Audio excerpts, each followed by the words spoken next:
Hello. First of all, thank you so much for your interest in the topic. I'm very excited to be moderating this event. And I, of course, want to thank organizers to create this platform to gather different voices here, artistic, academic, public history, about questions that are political, highly political, and touch our daily lives in one way or another. Beyond my scholarly interest, which I will talk about in a minute, this is also a very personal topic for me because of my family history, and I'm always very enthusiastic to attend discussions, exhibitions, screenings, and events of various sorts on this topic. However, what sometimes disappoints me is that it feels like same communities always speaking to each other. It's always same people speaking about it, same people attending these events, and I think that there is this need to somehow reach out, to expand our scope, and I think that to engage multiple voices and multiple stories, and I think that film is really a powerful tool to achieve this. Well, I watched Northwest Winds last year, where I met Nika. It was shown at local school in small town, which is near Gori. And this was a very memorable day for me, which we spent with students and teachers, representatives of different generations. And we talked about this film, but not only about its poetics, the landscape, the emotions it conveys, but about more general topics and difficult topics, such as what is our responsibility towards this very complicated legacies of our past. And I watched it again, of course, to refresh my memory. And I have to say that I'm always fascinated. I'm fascinated over and over again with the complexity of this film, with different layers and sub-layers that it shows, and moral questions and dilemmas that it raises. But before I turn to Nikoloz Bezhanishvili, and I'm really happy that we have opportunity to talk with the director of the film, because I'm historian, and I always want to speak with people who produce the sources that I work on, or main protagonists that I write about, but they're mostly dead. And to talk with the creator about the context and how this film was created, how he chose his protagonists, and all these questions. This is such a luxury for me. But first, before we start this discussion with Nika and then we turn to Georgi, I want to introduce our speakers. Let me open my notes, and I'll say a few words about them. So Nikoloz Bezhanishvili is a Tbilisi-based filmmaker. He graduated from Georgian State University of Theatre and Film, Department of Film Directing. Nikoloz's first short documentary is about the Russia-Georgia War in 2008. Later, in 2015, he produced his first full-length documentary, Black Square, about female drug addicts in Georgia, supported by Open Society Institute. In 2015, he attended an intensive documentary program, American Film Showcase, at the University of Southern California School of Cinematic Arts in Los Angeles. Founded by Nikoloz in 2018, KineDok Film is a Georgian production company focused on various documentary genres, from observational to poetic. In 2022, Nikoloz's full-length documentary, The Northwest Winds, was premiered at the International Documentary Film Festival, Amsterdam, IDFA. Now about Georgi Kandelaki. Georgi was a member of the Georgian parliament from 2008 to 2020.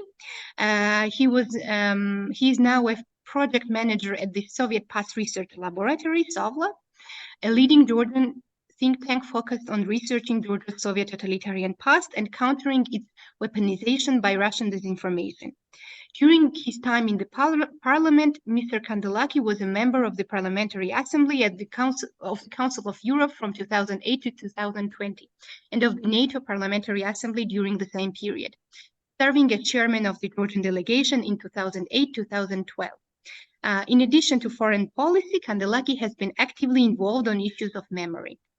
In 2010, upon his initiative, the Georgian parliament established 20th of February as the day of Soviet occupation of Georgia, and 23rd of August as the day of the Molotov-Ribbentrop Pact signature, as the day of remembrance of victims of totalitarianism. In 2012, Kandelaki was involved in the project transforming the Stalin Museum in Gori into the Museum of Stalinism, halted after 2013. Georgi Kandelaki studied at Tbilisi State University, Duke University, and University of College London. And let me say a few words about me. I'm historian. I'm a PhD student involved in double degree program run between Göttingen University and Ilia State University. I work on how historical knowledge was produced under Soviet power in Georgia. But I wrote my MA thesis actually on Stalin Museum in Gori. Maybe I will have some questions about it with Georgi Kandelaki. In general, in the framework of my MA project and in general, I'm interested in museum as a community space and strategies of how the museum staff navigates this awkward situation that they curate the bloody dictator's memorial house. And my MA thesis was based mostly on museum ethnography. After my MA thesis, as I said, I shifted my focus in my dissertation, but also I've been very interested, and this question has been haunting me, this history of Communist Party of Georgia. And it's fascinating that this film focuses on this small group, such a fascinating angle, really, because I'm really interested into how in the periphery of the Soviet Union, this Communist Party history developed, what motivated people to join it in the first place, was there any individual agency beyond systemic pressures and stimuli, how it developed, and then how they continued to adapt to the new reality once the entire world around them shattered. And so the decision of the director of the film to focus on this group is really remarkable angle. Yes, I'm historian, I'm a university student, and my views and my position, my interest here is of course shaped on the ongoing debates in academia, and this is something you of course all have to know. And now I will shift, as I promised, I will shift to Nikoloz Bezhanishvili, and first I will ask him to give us some information about the film, like when it was shot, how the protagonists were chosen, and then maybe to shift to general question, because I keep thinking about it, like, what this film is about for you, Nika? Is it about this group of people? Is it about general questions of Stalinism? Is it about contemporary life in Georgia, or is it about more philosophical issue of like human condition of loneliness, maybe? So I will give you my word now. So hello everyone. I'm very happy to join you in this conversation. As for a question, I have my personal issue why I filmed this documentary, because my mother is from Stalin's hometown, and well, she was visiting her parents when I was born. So I was born in Gori too, and my grandfather was like a big fan of Stalin, as majority of Gori's residents, of course. And I was going in Gori for my holidays and spending all summer there with my grandfather and grandmother. And I remember that my grandfather was always taking me and my sister to this monument of Stalin, which was standing in the center of Gori. And he was telling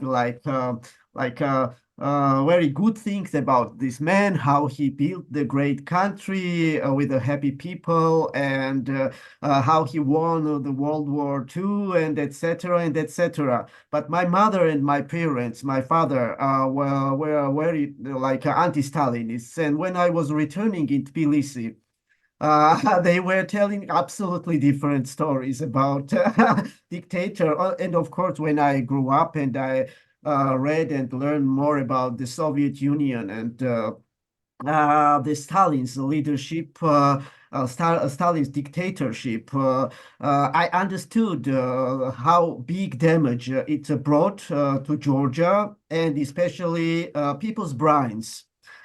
Even still till now, post-Soviet states could not recover from these ideological frames. So when in 2010, Georgian pro-Western government demolished the statue of Stalin, I went in Gori to ask locals how they feel, what they think about it, and etc. And despite that, many of them have like pro-Western views. However, they got this fact negatively, and it was very interesting for me why they were thinking so. Okay, they want to join European Union, they want to join NATO. Some of people, of course, but they got this fact negatively because they were thinking that he was the most famous Georgian, influential Georgian, and his statue should be stand in the center of Gori. So then I met these communists through my uncle. I connected with Aleko, the main leader of the party, and I started to following them. In 2011, I made like a short video for one international news outlet. And then from 2016, I was following them. I was filming the external celebrations in front of the museum. I filmed every celebration, and then I was understanding that I had to get closer to these people. And yeah, I went to Aleko. I told him that I want to film a documentary, like a future documentary about their activities, about their motivations, and etc.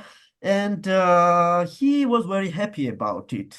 And I told him that it might take maybe 1 year, 2 years. I don't know. I didn't know at the time what will happen. So he agreed, and these people got me very, very warmly, and surprisingly, they opened all doors for me because they were very happy that like a young person with a camera attending their everyday activities. They were thinking that this is a process a restoration of Sally statue, which was their goal. This is a historical moment, and it should be depicted on the camera, and it should stay in our history. So they agreed on everything, and from that day, I didn't know that it would take 3 years, but from that day, I was following these people. I was attending their like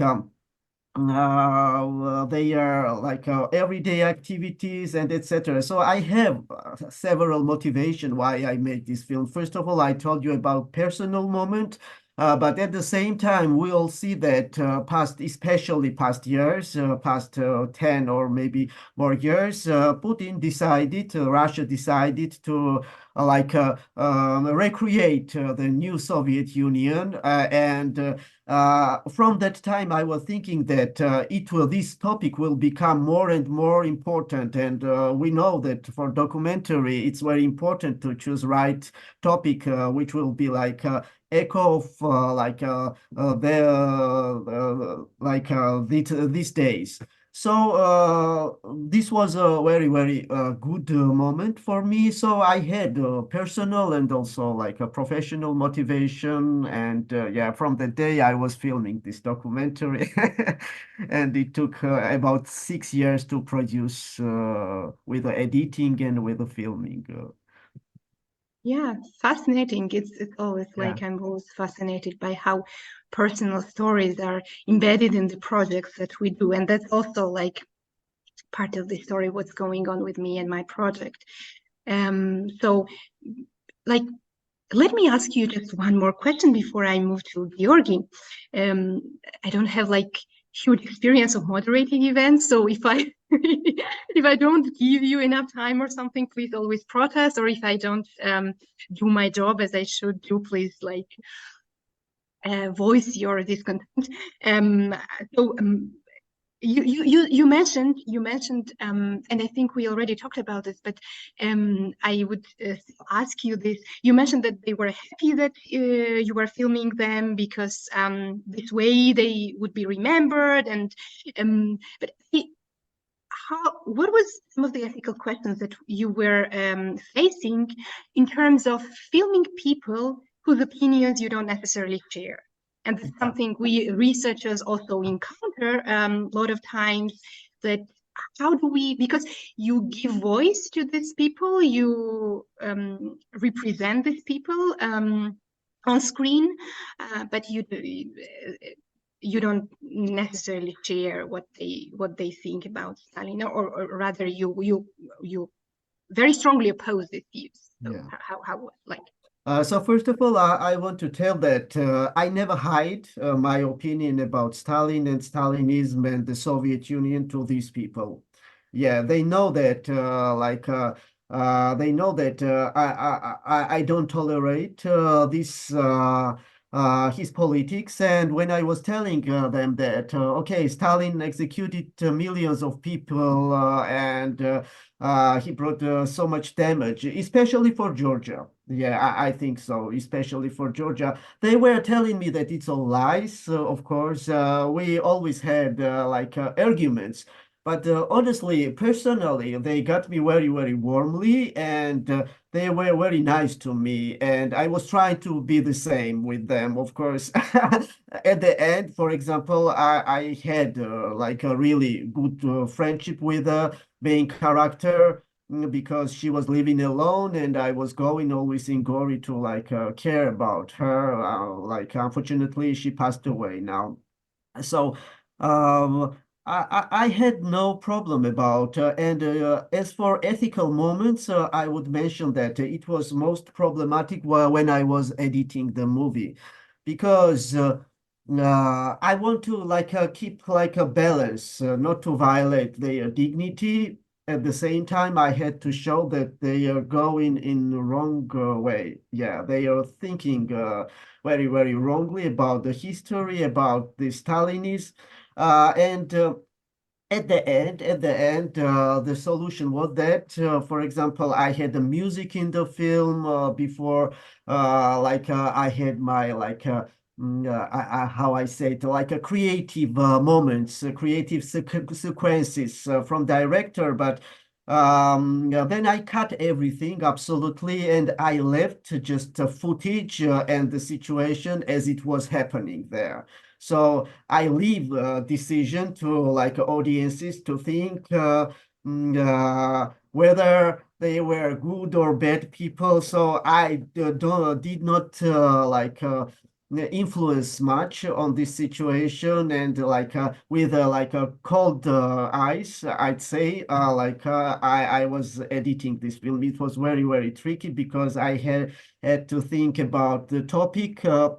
I had to think about the personal motivations, also dramaturgy, because the things how they developed inside the party was very surprise for me because I discovered that it was like the micro politics there happening, a micro Soviet Union.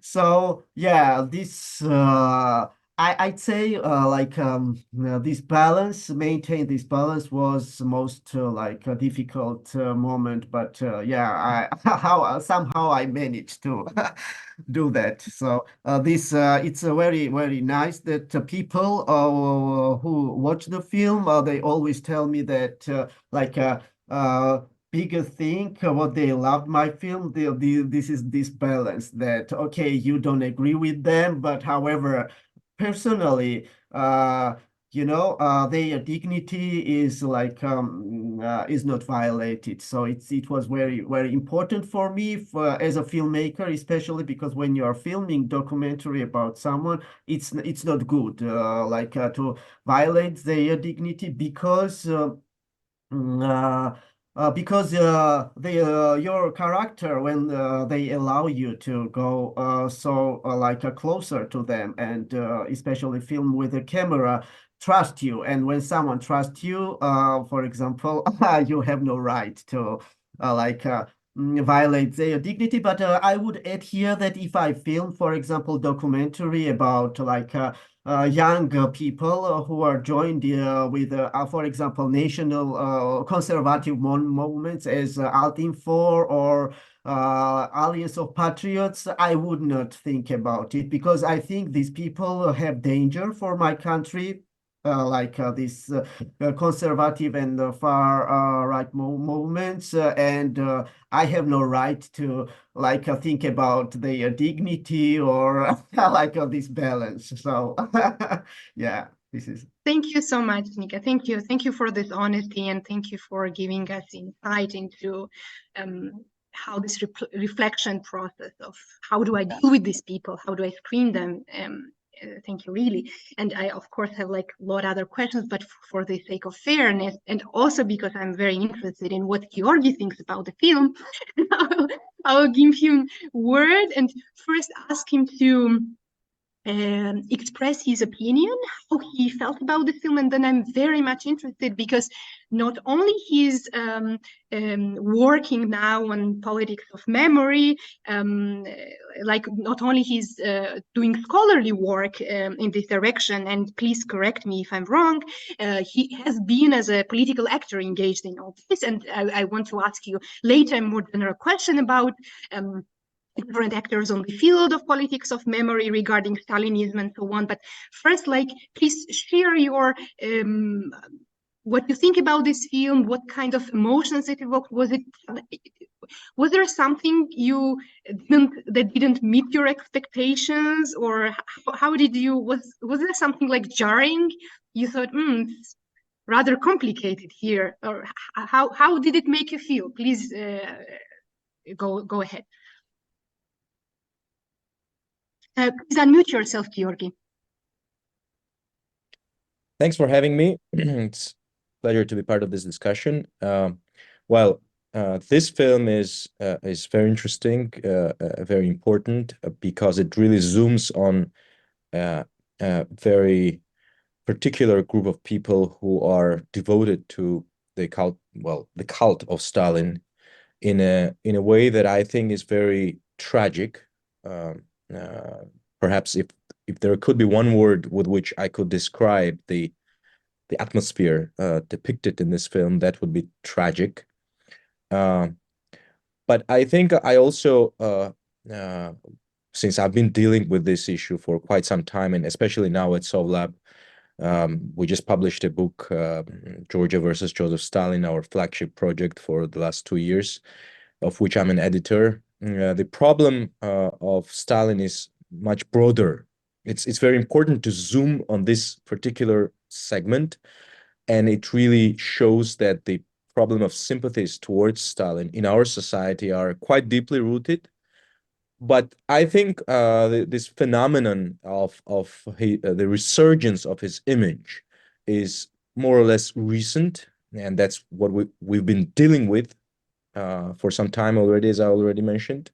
And that's really classic of how propaganda functions. It takes something that already exists, and indeed, sympathies towards Stalin in Georgia have existed, especially since 1950s, 1956, and the events of 1956, March the 9th, when the de-Stalinization of Khrushchev was perceived in part of the society as somehow an anti-Georgian development. But the propaganda, disinformation takes something that already genuinely exists and amplifies it profoundly.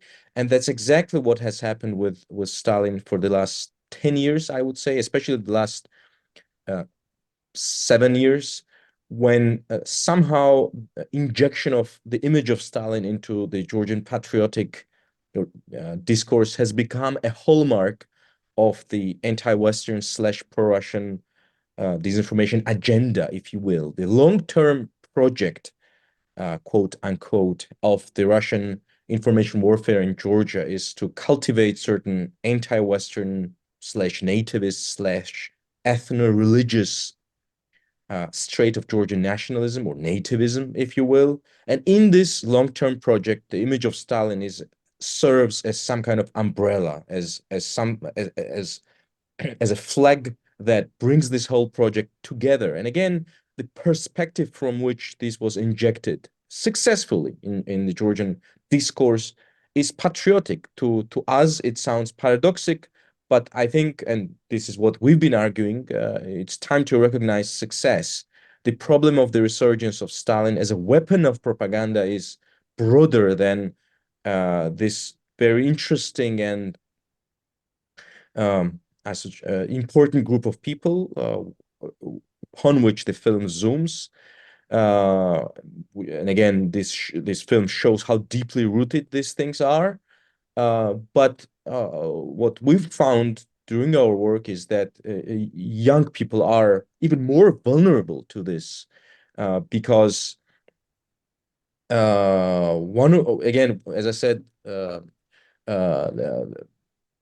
the resurgence is measurable. The resurgence can be measured through things like of course, we don't have thankfully, the large Stalin statue in Gori, which was taken down in 2010.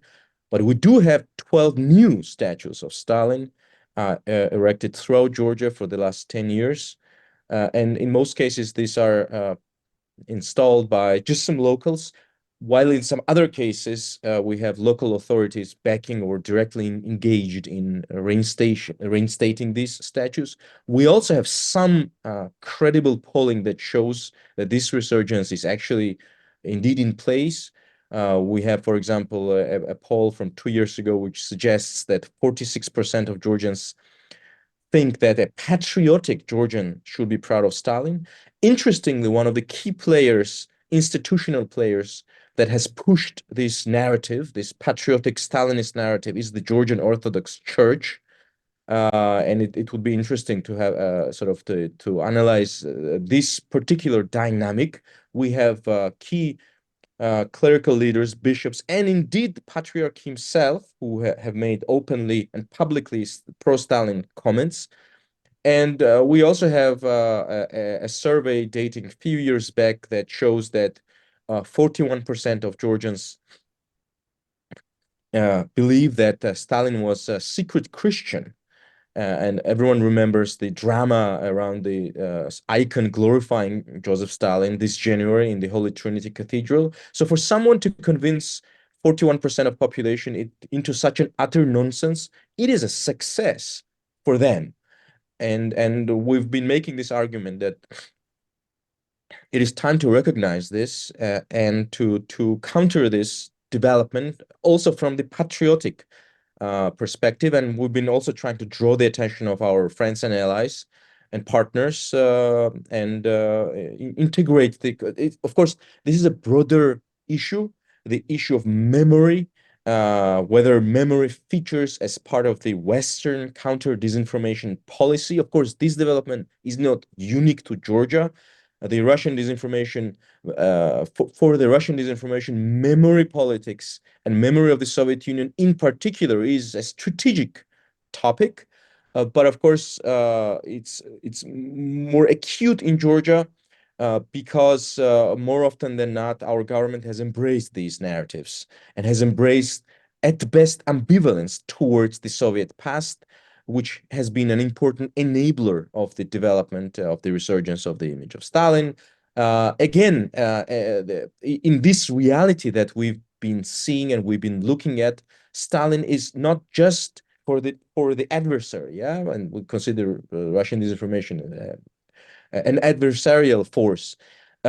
Stalin, they view Stalin as not just an important story that happened, in recent past. For them, it's a tool to shape public opinion, and it's a tool to shape the future. And the logic the logic that drives this is very simple. It's almost genius, and it is this: that if you, as a Georgian, believe that you should be proud of Stalin, even slightly, then of course you are more likely to be receptive to their tactical narratives, to be receptive of the broader menu of disinformation that, I don't know, and consume their conspiracy theories, such as, for example, that there is a Western conspiracy against the Orthodox religion, for example. And indeed, it is one of the popular conspiracy theories that, and so forth. I will not just list them. So to sum up my initial intervention, this is a very important film. I watched it carefully, and it really shows that how troubling and how deep the experience of 70 years of totalitarianism are for countries that were part of this totalitarian state, and how mistaken perhaps it was not to deal with this and not to deal with the totalitarian experience right when it ended in 1991. One of the deepest mistakes of the post-Rose Revolution period, in my view, was precisely this. Even though the Rose Revolution was deeply anti-Soviet phenomenon, it was somehow regarded that with it the Soviet Union ended, the agenda that there was would just bury the Soviet, um, somehow heal the wounds and close this chapter, and it was deeply mistaken. Mhm. Thank you so much, Georgi. I think I will build a little bit on what you mentioned, because you already mentioned actually a couple of actors who are on this field of Georgian memory culture, and you pointed out that government has this like ambivalent position. But I would ask you still to conceptualize for us, who are these memory actors now who work on dealing and processing this difficult past, among them Sovlab, of course, a very famous one. And what's your strategy? Because it's very complicated. There are some already existing international practices, and I'm part of German academia, and I know like more or less what's going on there in terms of dealing past legacies. But then if you take this model, it's not always and completely applicable to our case, because like just to give you my example, I mentioned that because of my family history, I'm also interested in these topics. And my grandfather, for example, he would always say that even if archives are completely open, I would still be very hesitant to go and see who denounced my father, because he was repressed. His father was repressed, and he would say that I don't want to see my relative there, or my friend there, or his friend there. It's very complex, right? It's something that still touches upon people's lives. So could you please maybe sum up what's your it's difficult. I think it's difficult to say in 2-3 minutes to talk about this.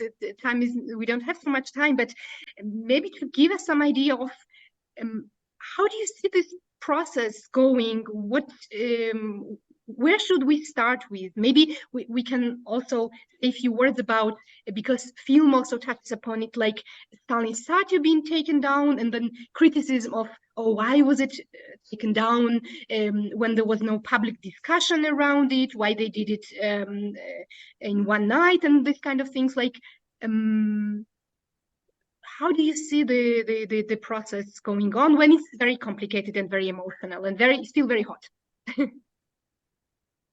Sure. So the main actors in the area of memory, well, the situation now is, as I already mentioned, that the government that is in office today in Georgia has embraced the narratives, the Russian disinformation narratives on the Soviet past. It has been at best ambivalent on Soviet past and Stalin, and the emergence of these statues now is one, but certainly not the only symptom that this is indeed the case. For example, as you already mentioned in the introduction, they halted the project of transformation of the Museum of Stalin in Gori into the Museum of Stalinism. They said that they would continue, but de facto they froze it. And so today it's 2024, and Georgia still has Georgia's most popular museum by visitation numbers, according to official statistics, is eulogizing one of the bloodiest dictators in history. We all remember incident with the ambassador of Poland, who called for its closure, and he apparently there was an incident between him and the Georgian Minister of Foreign Affairs, and he pushed back publicly on this. So how is it possible for a country that wants to join the European Union to still be eulogizing and glorifying Joseph Stalin? It's of course absurd and tragic. Well, so there is no, I mean, the memory policy is either not there, or in number of cases we have the reverse dynamic, such as, for example, in case of the museum. And I would say the key example of this is the situation in archives and the question of access to Soviet era archives. We in fact have SOLAP has an event on this tomorrow. The access to Soviet era archives has been gradually deteriorating over the last few years, when the Georgian Dream government put in place a whole complexity of barriers and obstacles that in context aim to complicate research of the recent past as much as possible. For example, the State Security Service of Georgia informally controls the archives and decides who gets access and who doesn't, which catalogs and inventories are public and which are illegally hidden, which there have been cases of researchers from leading American and European universities being expelled from Georgian archives. And it doesn't even concern simply like a KGB employees and officers. Even researching victims has become nearly impossible. It is illegal to take pictures of documents by researchers themselves. You have to pay them, and the fees are prohibitively expensive, whereas the European and world practice is that you can take pictures of any documents yourself as much as you. I was in London in the National Archives a couple of years ago, and where there's a great number of documents on Georgia's First Republic, and I took pictures of 1,000 pages and I paid nothing. Here you have to pay at least $1 per page, and in historical research, sometimes you need to pay copies of hundreds, if not thousands, of pages. Then they misinterpret and abuse the European data protection regulation, personal data protection regulation, and in all documents that are less than 75 years old, they cross out anything that they deem personal. Of course, it's misinterpretation because the European regulation has a special guidance on archives. And so in all documents that are less than 75 years old, if you want to research like victims, for example, lists of rehabilitated victims of the Gulag, they cross everything out. And that's the policy. The State Security Service of Georgia should have, in theory, vested interest in exposing communist crimes. Yet the State Security Service of Georgia is doing the exact opposite, which really demonstrates the conceptual attitude of the government in office today towards the Soviet past. Now, you mentioned that certain things are complex, and whether we should know the names of the executioners and so forth. Well, our view and perspective is somewhat different from this. We think that it's important and it's decisive for any society to deal with the totalitarian past, to achieve complete openness of archives. In theory, there should be an institute of national memory that deals with issue like that, and the model is, of course, that is in place in the Baltic states, in Poland, where people can access information about themselves and so forth. But there should be a complete openness, because the society needs to know the truth. Because if we don't deal with, if we don't appreciate the scale of social engineering, the scale of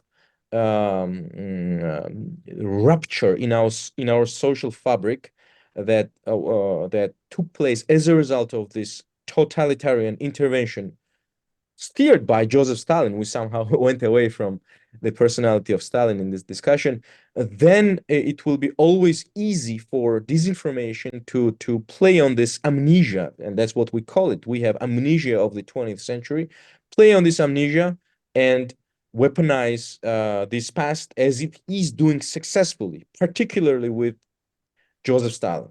Mm-hmm. Thank you, Georgi. And I think I want to address both of you with this question, because there is you talked repeatedly about weaponization and about propaganda, and there is no doubt that Russia is using this as a propaganda tool towards its political ends. I would be surprised if Russia didn't do so. However, and also what you see in this film, I mentioned some of like pragmatic strategies of these people, like resurrection of Stalin's statue. It's not only ultimate goal for them, but it seems to me that it's also for them a way to keep going, keep moving as a party. It's kind of pragmatic strategy. They need something. They need some kind of activity in order to stay alive because they're dying out. They're losing members.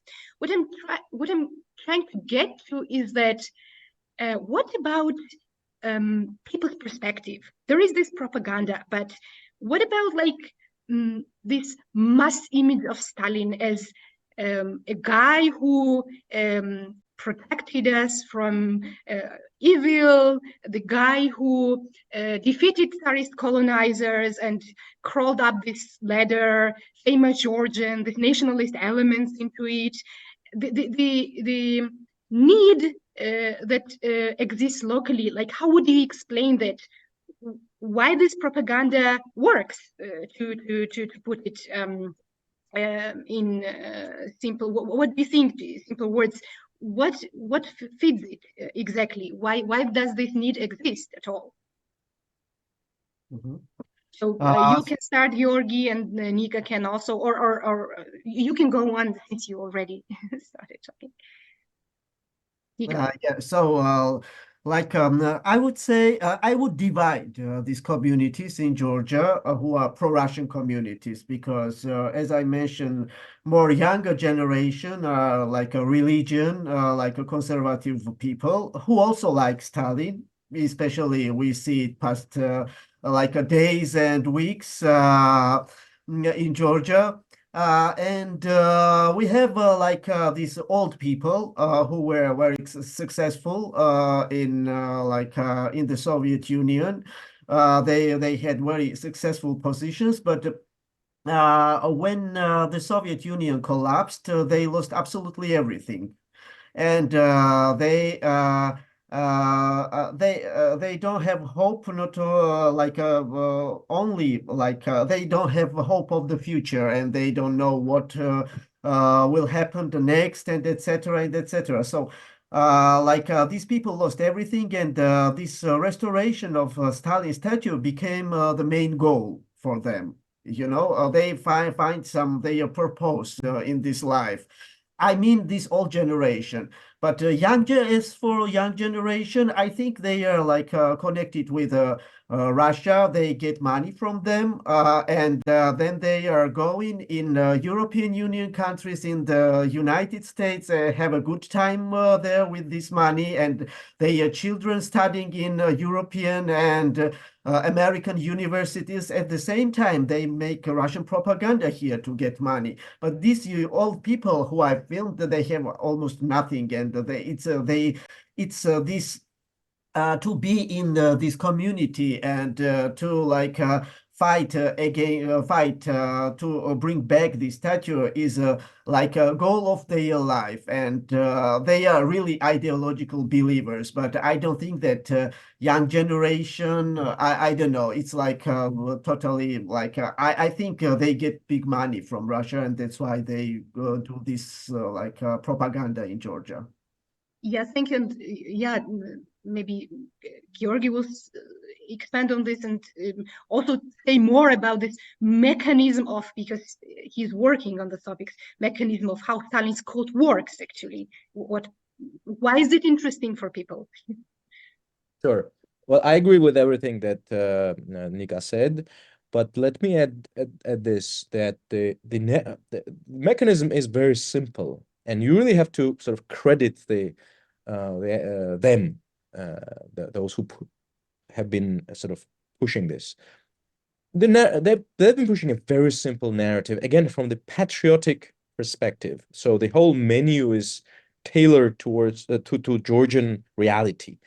And the narrative is this, a small town boy who made it so big, who won the war, And of course, in this mythology, the Second World War starts in 1941, not in 1939. In this mythology, there is no Molotov-Ribbentrop Pact. There is no occupation of the Baltic states. There is no attack on Poland. There is no Katyn massacre. There is no attack on Finland and all these things. Uh, uh, who won the war? Uh, he was the most powerful Georgian ever in this mythology, which is true. So shouldn't we be proud? Yes or no? And the fact that in Georgia, we haven't really had a national discussion specifically about Stalin is a great opportunity for them, which they've been pragmatically exploring and using. And why shouldn't be they using an opportunity? And this is an opportunity. And so it appears, and of course, here I have to be very self-critical that until this publication that I already mentioned, Georgia versus Joseph Stalin, which is a sort of popular history book with Lasha Bugadze being the author, but Sovlak it's like a collaboration between Sovlak and Lasha Bugadze. It's basically storytelling with lots of footnotes. It's not fiction. Until basically last year, there has not been any focus on Stalin in Georgian history context. Stalin is, of course, one of the most researched individuals in his historical figures, but somehow we haven't really focused on his role specifically for Georgia. There is knowledge scattered here and there, but nothing, there hasn't been a focus on this, like whether in the form of book or movie or, play or anything. And so, of course, even in the circles of our society that are not really pro-Stalin, there is no knowledge really what role he played for Georgia. He was powerful, and power is an asset in propaganda. So that's precisely important to focus on this and to bring forward the clear narrative about him and Georgia, how he impacted Georgia's 20th century trajectory. That's very important. And again, this amnesia because if you Stalin is not only one of the most important figures in the 20th century world history, but in Georgian history too, and specifically in the context of the political decision in Moscow, in Soviet Russia, to wage war, invade Democratic Republic of Georgia, independent, democratic, internationally recognized Georgia. Now we learned that it was entirely his sort of individual project. And again, this amnesia is an enabler of the success of propaganda. It has been mentioned already that the young people can be pro-Stalin too, and this is measurable. The various opinion polls allow for the age breakdown of sympathies towards Stalin. And I already mentioned in the beginning the question of the church. The church and some of the key players in the church are incredibly important communicators of this agenda, in which the Stalin is, and this particular narrative comes from Russia at the end of 1990s. This mythology of Stalin being supporter of the church was invented in Russia, in Russian state institutions. So it's totally imported in Georgia, but it's successful. And basically what they're exploiting is the small nation, complex, if you will, that all small nations want to be proud of their, compatriots being successful. And again, unless this amnesia is corrected, the propaganda will always be successful. Let me thank you, and let me build on what you mentioned, the small country, and because topic of our discussion should be post-Soviet Georgia, and now I was thinking, should we always conceptualize Georgia as a post-Soviet country, or there are like relatable experiences of other countries around the world that go through something else, small countries or periphery? What do you think about it? What is inherently post-Soviet? Both of you can reflect on this. Should we remain in this framework, or should we look at how other dictatorships are dealt in societies that are similar? I also remember now that 3-4 weeks ago, something like that, I joined a reading club, and we were discussing Dimitriadis, Greek author's, dramaturgist's book on contemporary Greece, and I was shocked. I thought I was reading a piece on Georgia. So sometimes we are very enclosed in this framework, post-Soviet, but this experience is translatable to other contexts as well. Have you thought about it? What do you think about such perspective to connect to other spaces, maybe other mental cultural spaces, and other historical experiences? I think I think in Georgia, it's very simple to erase this memory and to fight against this disinformation and propaganda. But unfortunately, our government has no will to do it. This is very simple. Yes. So I was thinking that I questioned few young people, not few, but several young people about Stalinism, about the European Union, what they think and how they think. And I found out one thing, that most of young generation, even if they are like a progressive, pro-Western, and etc., don't know much about the Stalin's rule, about Stalin's dictatorship, how the system was working, and etc.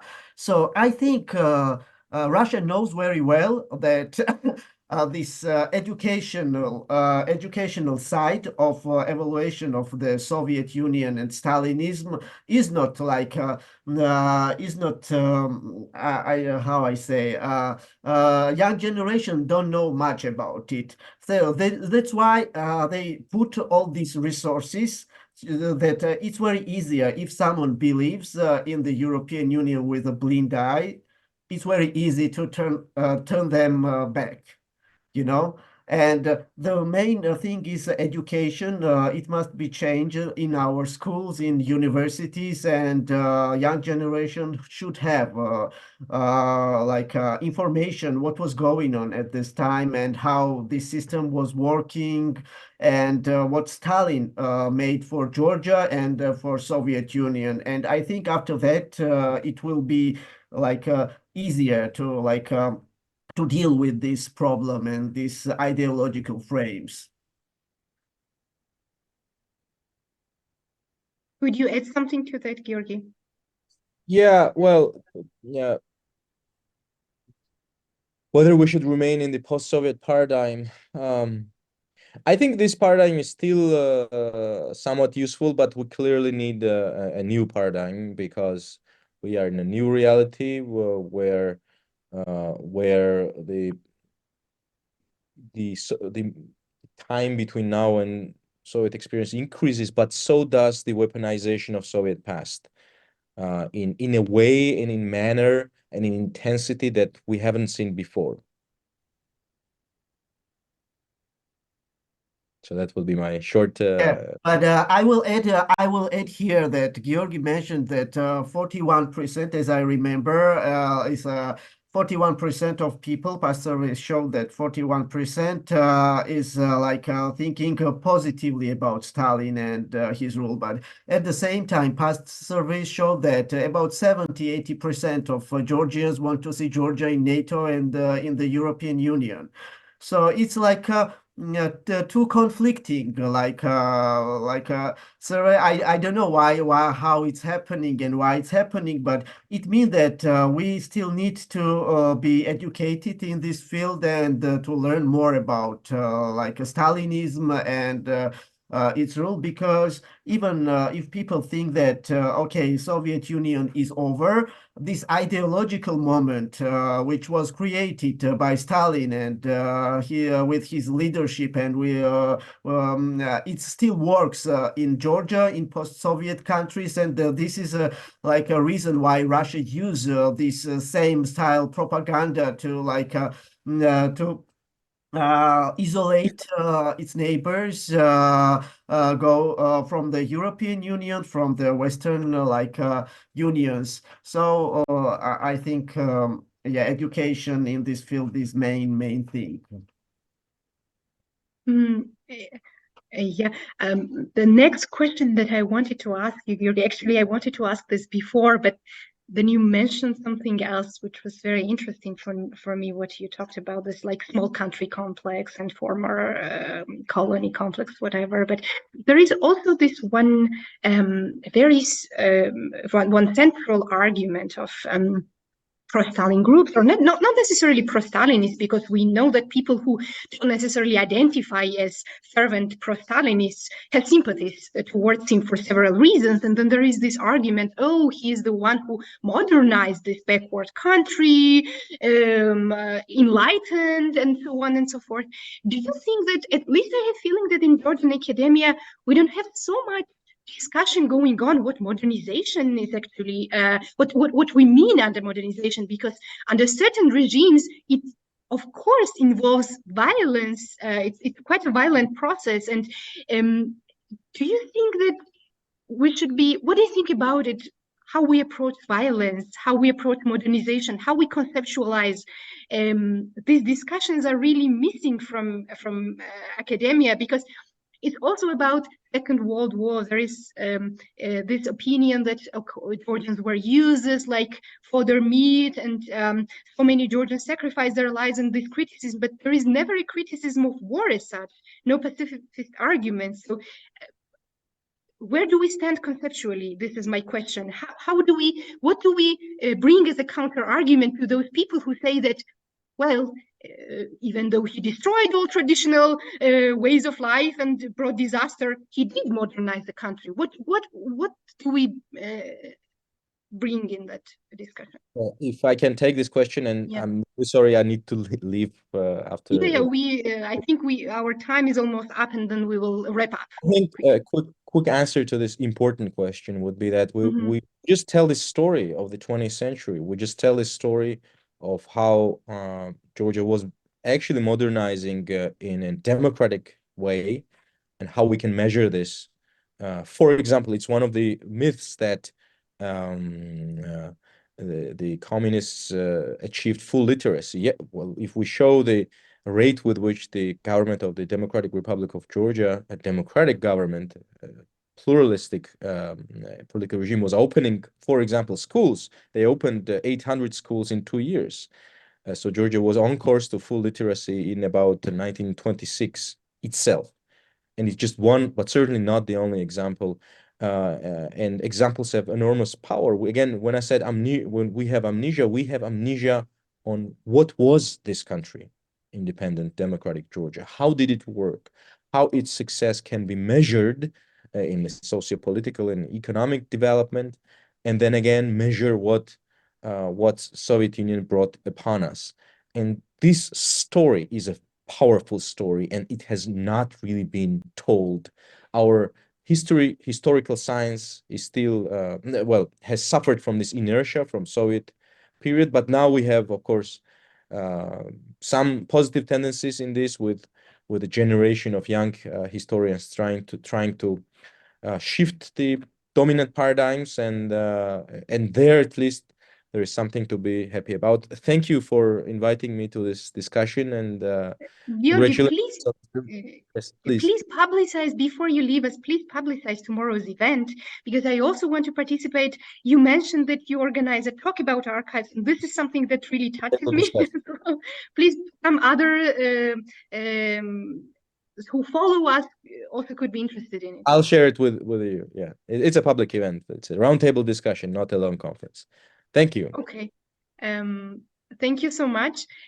Georgi has to leave us, but I wanted to ask one last question to Nika about the fate of because in the end you mentioned that some of the protagonists of your movie, one of them tragically died, and I'm interested in if you're still in touch with them, how their stories developed, and also I'm interested in whether they watched this film and what was their reaction. And we will finish our discussion on this note. Unfortunately, main characters are passed away. Only Robinson, as I know, Robinson is alive, but past months, I could not contact him, but so I don't know his fate. I know that he went in his native village and lived there, but unfortunately, past months, he don't respond on mobile phone. His mobile phone is turned off, and I really don't know what's happened with him. I did not show the movie to characters. I sent them the link, but I don't know. Probably they didn't respond to other party members. There was a screening in Gori. Young generation was attending the screening, and I couldn't attend the screening, but I know that they had a big and very long discussion there. So I was very happy to hear about it. And for example, a few days ago, several people from Gori told me that we watched your movie and we loved it very, very much. It means that somehow young generation is thinking absolutely differently than these people, than this old generation. And I have a hope. I have a hope that we will break these frames and this Soviet trauma, Soviet ideology. And when people are, I forgot to tell you about it. When people asking me what is about my movie, yeah, and I don't have one answer on them. So my movies, I don't know, about loneliness, about the people who left behind by the new direction of their country. It symbolizes somehow the Soviet Union, and it's also symbolized the modern Russia, where communists became oligarchs and they try to keep societies and people in a sanctuary to have their power and money. So I think also the film symbolized the Soviet Union, which started with a big idea and ended with a collapse, because the system was based on evilty. System was based on injustice. I hope the same will happen with Russia soon, and same will happen with every autocratian systems. Yeah, we all hope Ukraine Yes. Ukraine will win and triumph. I have to finish this very interesting discussion, which I enjoyed very much. Thank you. Thank you so much. I wanted to mention that for those who followed and follow our talk, that film will be on. Film will be available until the end of tomorrow, 12th of March. They can still watch it if our discussion triggers interest of others to enjoy the film. We would be happy. Thank you so much once again, and I'm very happy to continue this conversation with you in the future. Thank you. Thank you so much.